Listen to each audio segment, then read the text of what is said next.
Halo, good afternoon student.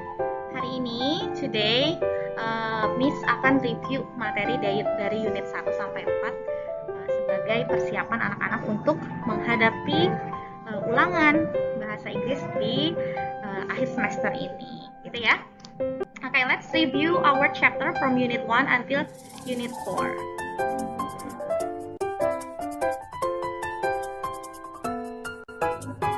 Okay, unit 1 is talk about my activities. Unit 2 is talk about family activities, tentang kegiatan saya, kegiatan keluarga. And then third chapter is talk about city and country, tentang perkotaan dan pedesaan. And the last chapter in unit 4 is about animal home.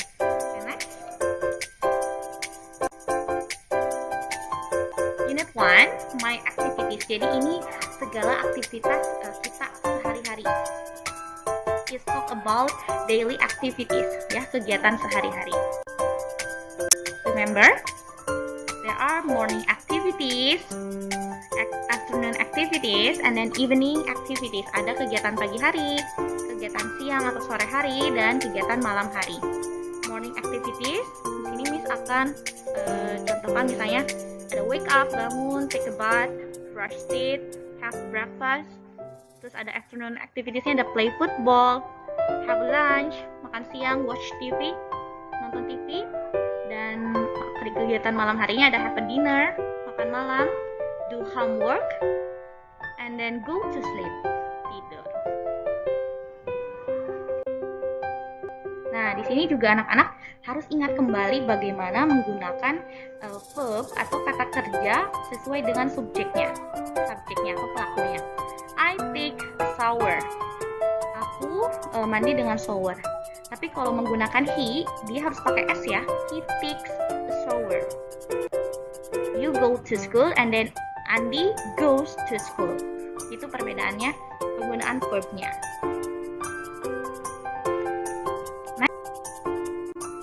Kita juga sudah mempelajari tentang waktu, time, ya. Nih, contohnya setiap dia tepat di jam tidak lebih tidak kurang, misalnya jam 3 pas, kita sebut dengan 3 o'clock. O'clock itu artinya pas, jam 3 pas, gitu ya. And then misalnya di sini ada jam 4.30. Kayak anak-anak harus ingat, you have to remember that 30 menit itu bahasa Inggrisnya adalah half. Dan lebih itu artinya atau bahasa Inggrisnya adalah past. Half past 4. Artinya jam 4 lebih 30 menit. Selanjutnya, di sini untuk yang lebih atau kurang 15 menit, kita pakai quarter. Quarter past 3. Misalnya di sini karena jam 3 lebih 15. Anak-anak bisa artikan dari belakang supaya mudah. Kayak tadi half past 4, 4 lebih 30. Quarter past 3, 3 lebih 15. Gitu ya. Dan contoh yang lainnya, misalnya di sini ada quarter to 4.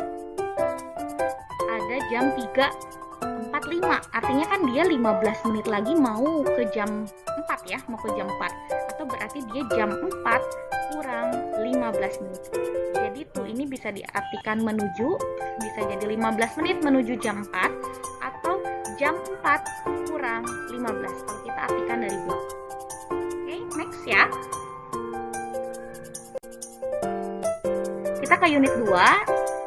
Dia berbicara tentang keluarga kita, aktivitas keluarga kita, pekerjaannya apa.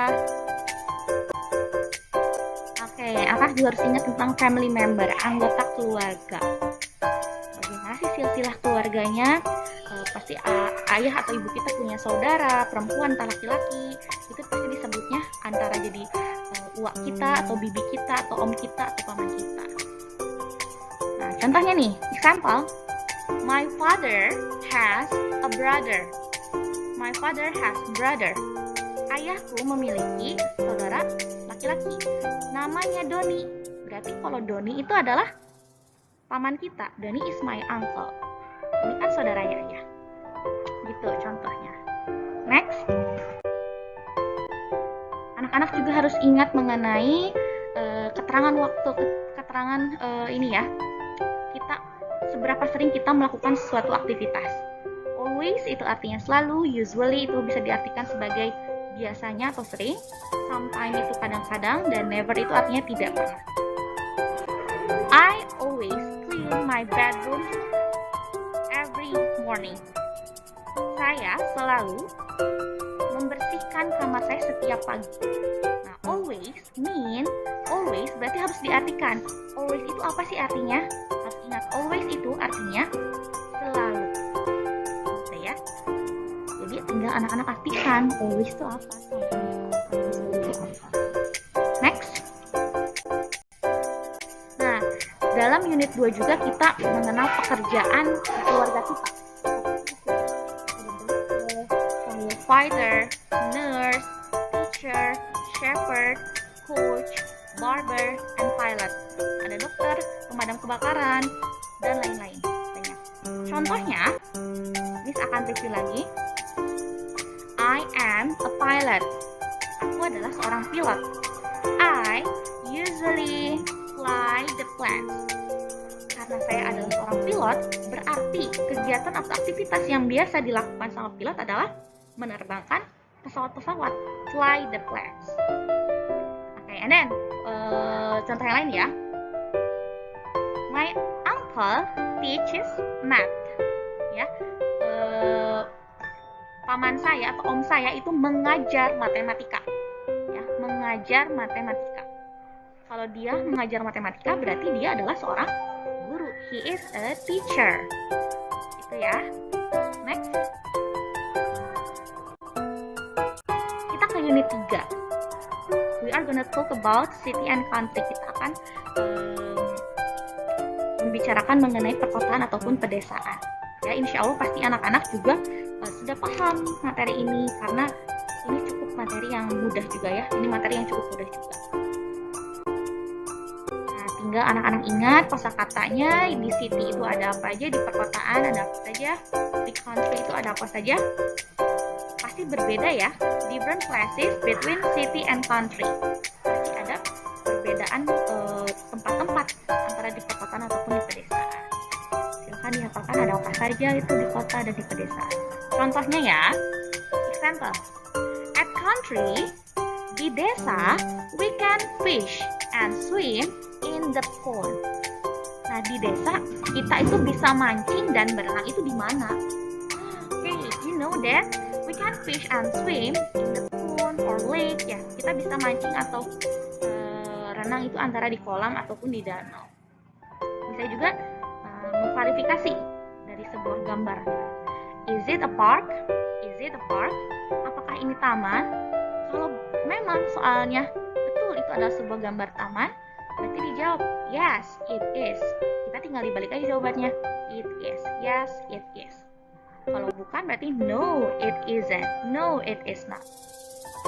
Oke, next.